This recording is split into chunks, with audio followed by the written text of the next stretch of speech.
Wedding Nerdigans? This is the one and only Packer Girl 89 of Nerdigans, and today's Manga Nerdigan live reaction video is going to be for Oshi chapter 163. But before I get into this recap and live reaction, we are at war with YouTube's algorithm, and it is slowly but surely killing my channel. And in order to defeat this algorithmic beast, we need you to please hit that like, share, and subscribe buttons. And because, of course, this channel, let alone this video, are not sponsored. And we ain't sponsored by Shueisha, and we ain't sponsored by Manga Plus. Considering how much we promote Manga Plus on this channel, it's kind of surprising, right? But if you love what we're doing and want to help keep me, my adorable Willow Bubba Kitty, who's somewhere around here and hopefully not causing any chaos like he was just a few minutes ago. Please don't be causing any more chaos, Zeno. And this operation literally alive and kicking, so we could keep bringing you more anime and manga content, whether it be news, analysis, or live reactions like this one.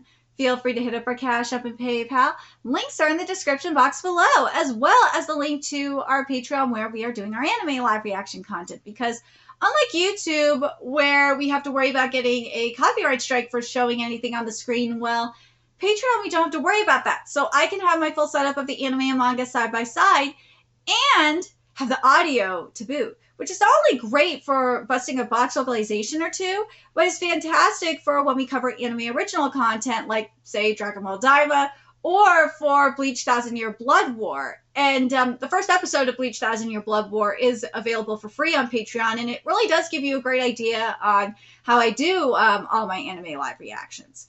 And the more views and subscribers we get on Patreon, the more anime we'll cover. And if you are a $10 tier patron, you get to choose the series we cover as well. And there is a Stackfall anime season that has begun, and there's more anime coming, and that does include the third season of Oshi. So please check out our Patreon. The link is in the description box below. So, and yes, Oshi is ending soon. I am not surprised by it. The only people that should be surprised by that are tourists and anime onlys and people that are not caught up with the manga.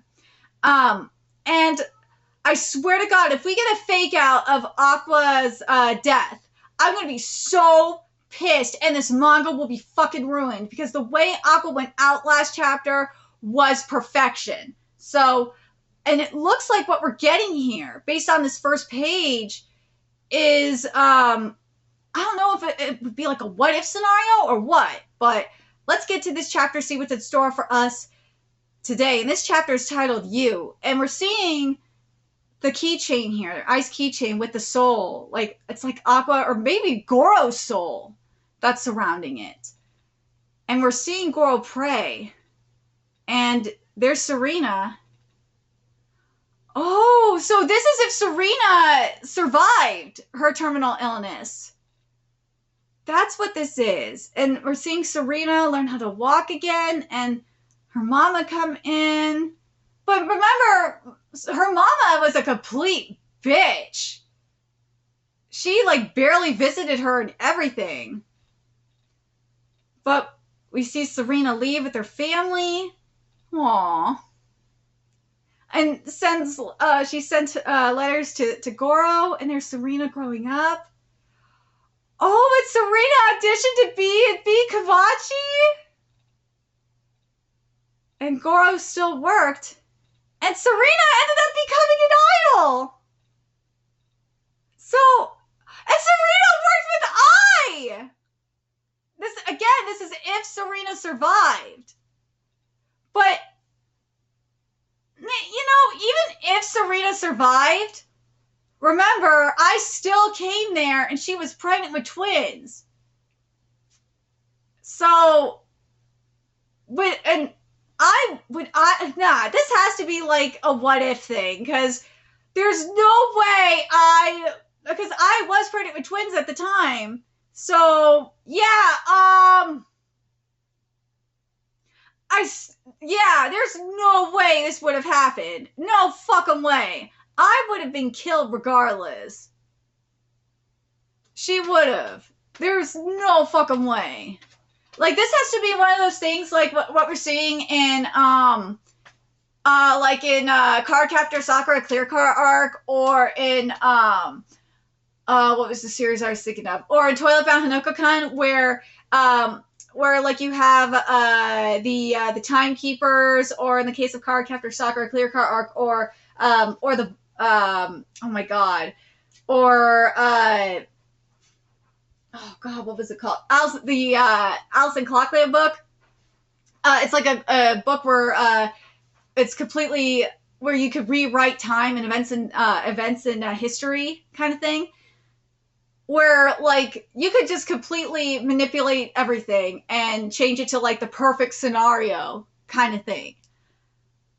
So yeah, but then where is Kamiki in all of this? That's the real question. Oh,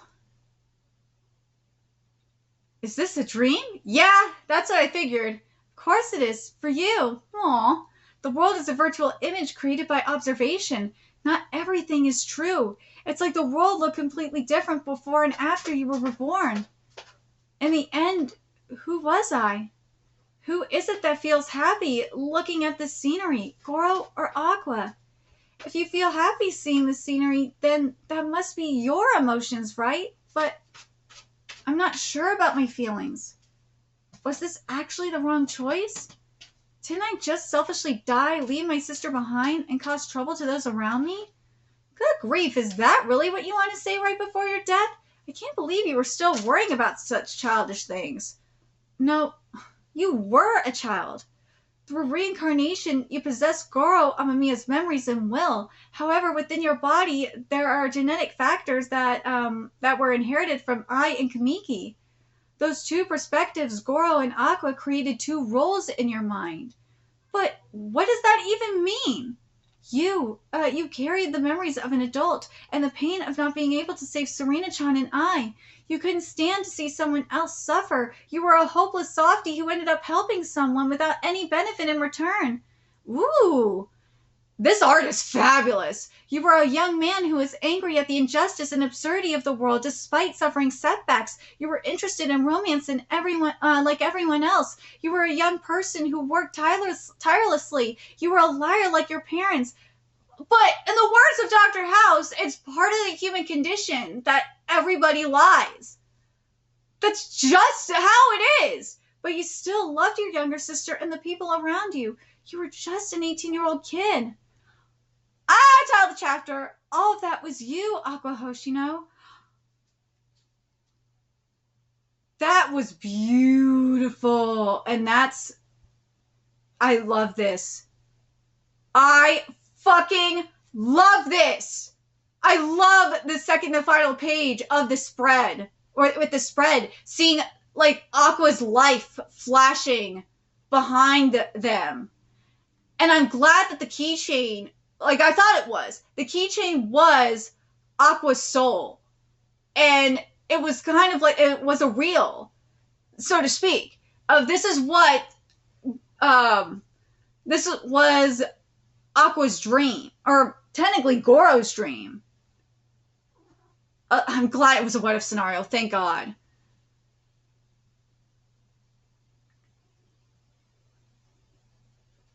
But I love that Aqua had this reality check.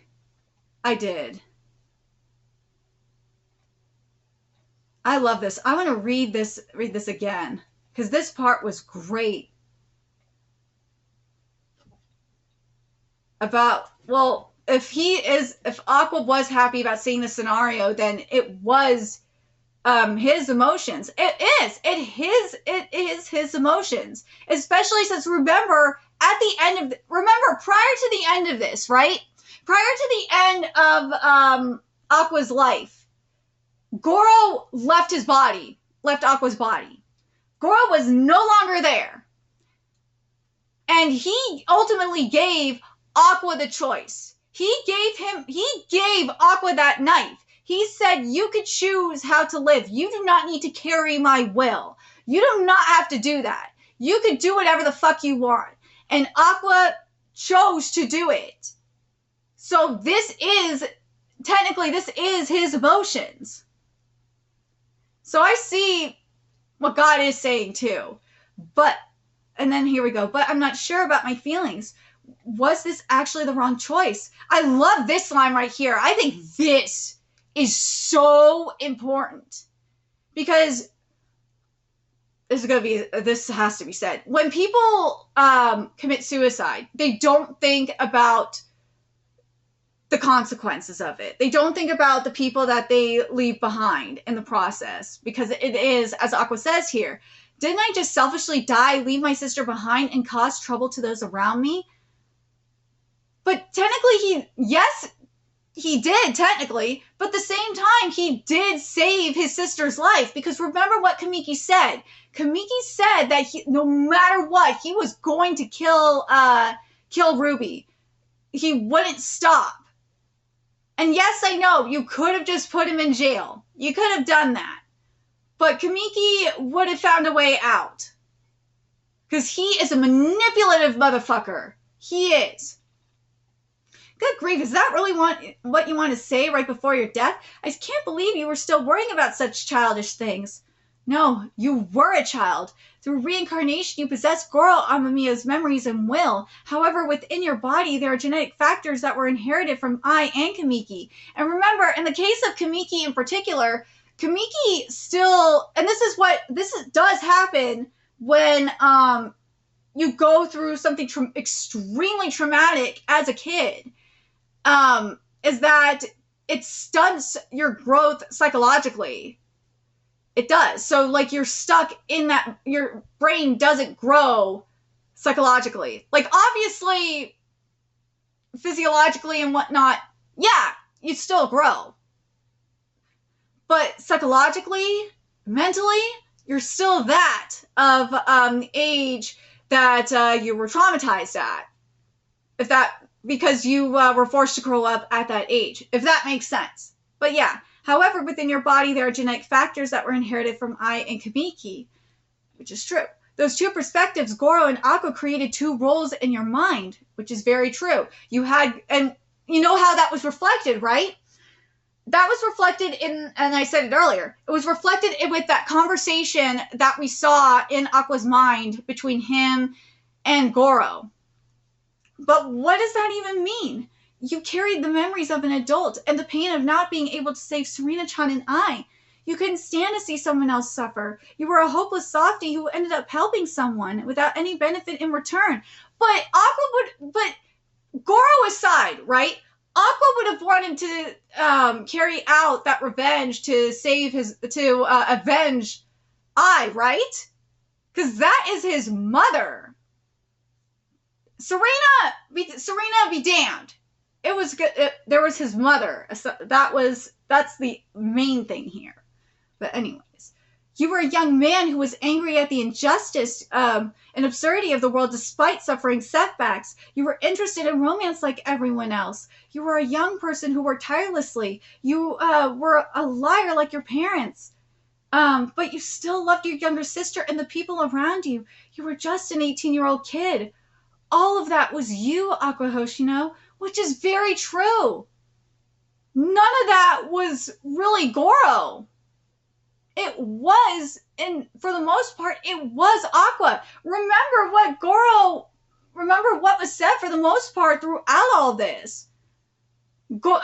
Actually, not just throughout this. Remember what Goro basically said was that he was, that goes back to that conversation. Goro said he was essentially disappearing from Aqua's mind. He was. And then seeing that Serena-chan was alive and was, reincarnated as Ruby, and she was, and she was happy, that was all that he needed to be like, okay, I can move on. And then gave Aqua that choice. But man, this chapter was very, very powerful. I have to say this, and this is just something that has been happening throughout especially the past few chapters. Yokoyari, this art is so powerful. I can't wait to see this portion of the manga animated in particular, because you know what's going to take this to the next level. And I've been realizing this even more and more as like I've been covering Dragon Ball Daima and Bleach. And this is why you should go watch my Patreon live reactions, is the soundtrack. The soundtrack is going to really bring this to the next level because there's no dialogue. This is all just images. I really hope that throughout this is that we don't have, when this does get adapted, that there's no dialogue, that it is all silent. Kind of like, you know, what you see in, for example, what you see in Up. You remember the first sequence at the beginning of Up, that it is like, for the most part, minus like the beginning, obviously, or the very, very beginning when Ellie and Carl meet.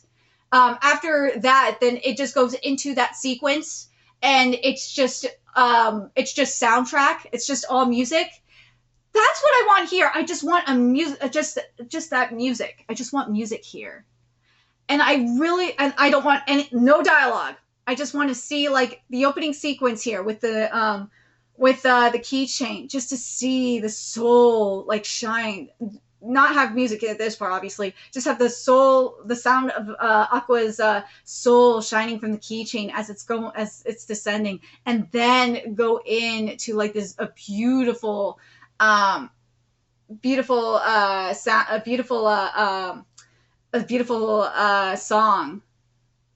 a beautiful track just going, and like I could just picture it, and it will be beautiful. I can really see it happening.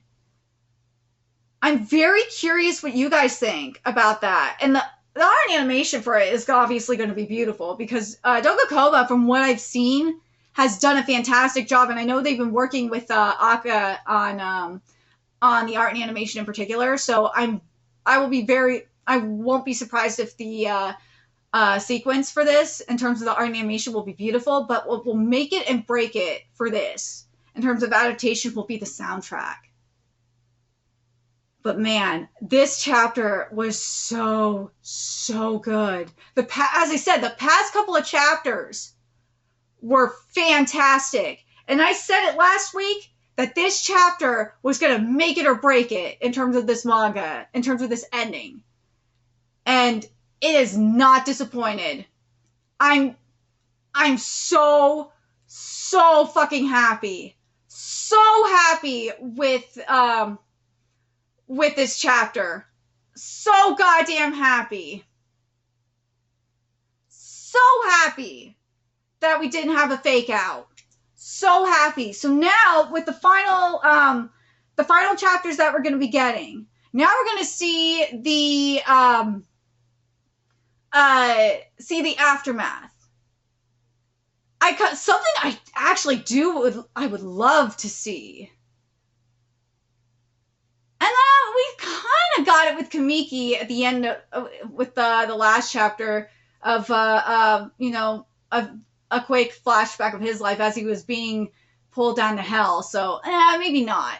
I kind of would have liked it a little bit more with Kamiki as he was pulled down to hell. That would have been actually a little bit of a nicer touch. But now we're going to get the aftermath, and we're going to see how everyone else reacts to it. But something I kind of hope we do see in terms of the aftermath, I hope we do have a moment with God and Ruby. I think that will be extremely important to this. I do. I think that is going to be a very, very powerful moment. Do I think Ruby will live? I hope so. I hope that's what God does tell Ruby, is to live for Aqua's sake and for Goro's sake. And for Ai's sake. That's what I would like to see from that. But let me know what you guys think of this chapter. I really hope we get the final chapters really solidify how good this ending is going to be. Because right now we're definitely on track to have probably the best ending of the year. I really honestly believe it. Oh, for sure. Do I think it will be better than best ending of the year? That's going to be, again, it's going to be hard to top Hoseki no Kuni. It really is. But I think this portion of the ending, though, Would I say this is on par with what we saw with, I'm spoiling Hoseki no Kuni, you gotta deal with it. Would I say this is on par with what we saw with Phos, when the Earth was destroyed by the sun and Phos disintegrated and felt so light? I would say this chapter is the equivalent to that. But would I say it's as powerful as that? That chapter had me crying, so obviously it's not emotionally as powerful. But I would say, writing-wise, it's definitely up there. It's really, really good. But it's not as, like, emotionally impactful as it was with Hoseki no Kuni. I feel like there could have been something more done. Well, obviously there could always be more. But I don't know what else could have been done to, like, really just, like, make it, you know what, if there was something like Phos, with how Phos died, where, remember, for Hoseki no Kuni readers, you know what I'm talking about, where Phos said, I feel so light and free. I feel like if we had something like that with Aqua, because remember, Aqua was carrying that burden, but if we had a little bit of something like that where Aqua, like, kind of felt free, a little bit freer, or, like, if God told Aqua that, you know, that burden is off, or something, I feel like that would have made this just a little bit more powerful. I feel like the ending is just kind of missing that emotional impact. But let me know what you guys think about this, especially for those of you that are Hoseki no Kuni readers and know exactly what I'm talking about. I just feel like that emotional impact that Hoseki no Kuni had is missing here. And that is what is preventing this chapter from, and probably going to prevent this ending that we're getting from being the best of the year. That's my opinion, though. But let me know your thoughts in the comments section below. And remember to like, comment, share, and subscribe to Nerdigans Inc. Love what we're doing and want to help keep this operation alive and kicking so we can keep bringing you more Oshinoko content. A few ways you could do that. Donate to our Cash App, PayPal, Patreon, purchase something off our Amazon wishlist. All that's in the description box below. Also, make sure you follow us on Twitter, Twitch, Discord, friend us on PlayStation Network. That's in the description box below as well. Till next time, Nerdigans, I will be seeing you later. Bye.